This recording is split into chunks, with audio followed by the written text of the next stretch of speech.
What's up guys, Uwe here. So may naririnig ba yung ingay sa dashboard nyo kapag nag-a-accelerate kayo? Tulad nito?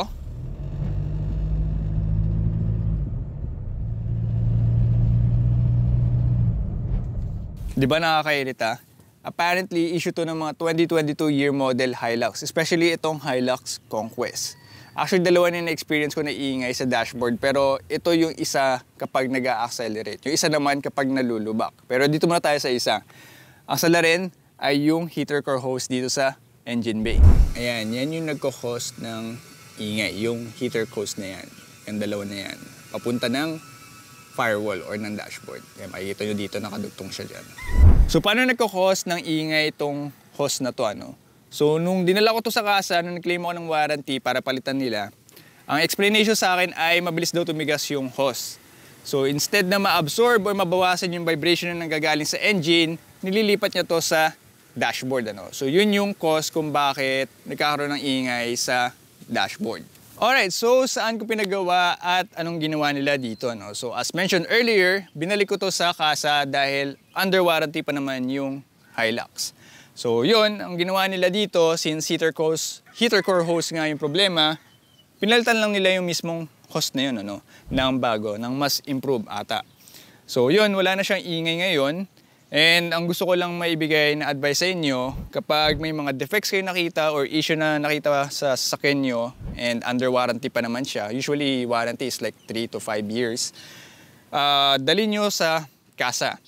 Huwag kayo yung pag nagtanong kayo sa Facebook, tapos may mga magko-comment dyan na, boss, dalhin mo dito sa shop, tignan natin dito sa shop, etc. etc. Huwag, kasi most likely mapapagastos kayo. Instead na mag-claim kayo ng warranty na libre, papalitan nila yung pyesa, wala kayong babayaran sa pyesa at saka sa labor, mapapagastos pa kayo. Kasi most likely, magbabayad kayo kapag sa labas nyo pinagawa yan, ano? So, yung pyesa at yung labor. Ang malala pa dyan, baka lokohin lang kayo.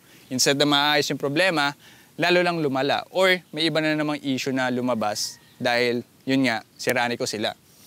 So, yun lang yung gusto kong sabihin sa inyo. At yun din yung purpose kung bakit ko ginagawa yung mga video na to. Para magkaroon kayo ng idea, hindi kayo maloko sa Facebook, ano. So, yun. Under warranty, libre lahat. Wala akong ginastos. Pilitan lang nila yung hose. And, mabilis lang naman gawin yan. So, nung dinala ko to sa PMS, sabi, orderin nila yung pyesa. After 3 to 4 days, dumating na yung pyesa sa kasa. And nung binalik ko na siya, ginawa lang siya under 3 hours. So, ganun lang. Papalitan lang nila to. And that's pretty much it. Wala na siyang ingay ngayon. Eto, tignan niyo yung video na to, ano.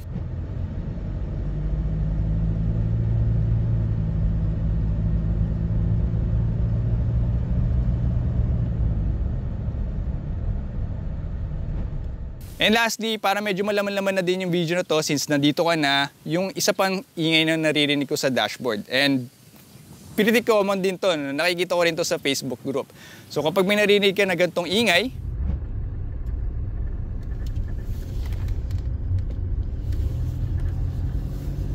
alright, so ang cause naman ng ingay na yan ay walang iba kung hindi itong hood stopper na to or kung ano man yung tawag niya dyan kasi nakalimutan ko yung specific term niya. So ito, ang ginawa ko lang naman, in-adjust ko siya pataas. So, iniikot ko siya counterclockwise, ano, para tumaas siya. Kung gusto niyo naman babaan, ikutin niyo lang clockwise para bumaba pa kanan, ano. So, sa akin, tinaasan ko lang siya. And ang naisip ko sa'yo, or most likely cause niyan, siguro nung binabaan ko siya, kasi medyo malaki nga yung gap dito, akala ko ma-adjust mula dito. Nung masyado na ata siyang mababa, kaya meron sigurong part dito na tinatamaan niya or dumidikit siya.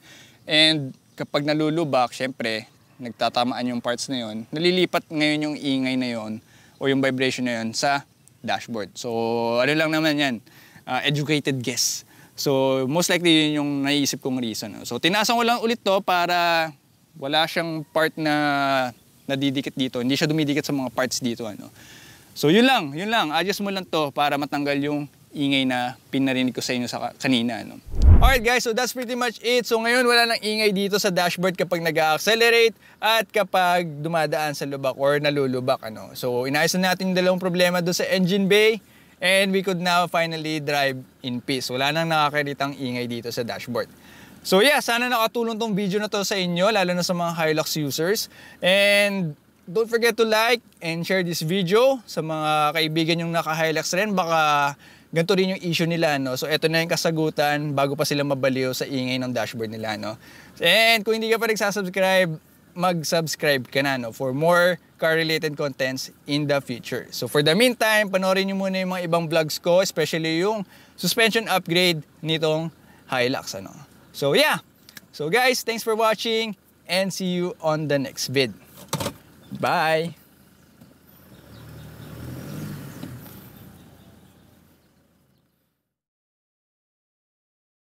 Kapag nag-accelerate at kapag nalulubak, may dalawang bubuig na dumaan. Take 8, take 9.